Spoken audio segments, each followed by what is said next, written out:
A e dini se cili është rreziku më i madh që na kanoset ne në këto kohë? Është nga ajo që ne përdorim çdo ditë, nga interneti.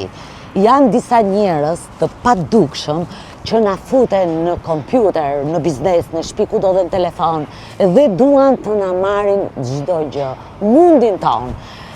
Besoj keni dëgjuar për sulmet kibernetike, po është mundësia që ne të mbrojemi nga këto sulme.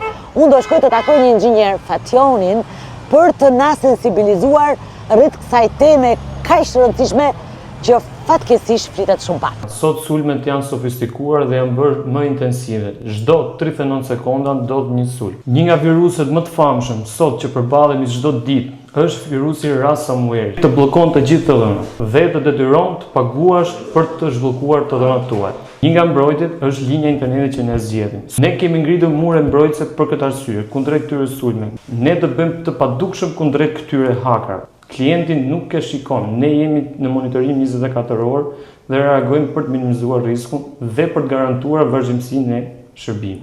Atëherë, du t'ja dhe një mesazh për njerëzit, ne ofrojmë mbrojtje, por jo mbrojtje 100%.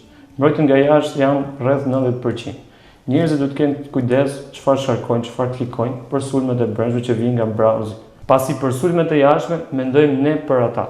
Tani jemi në një epokë të njerëzimit që duhet të kujdeseni se çfarë fusim në shtëpi, pra çfarë interneti kemi në shtëpi. Këtë po thua? Po, këtë po them, sepse çdo kompani mund të ketë internet cilësor dhe kanë arritur të gjitha.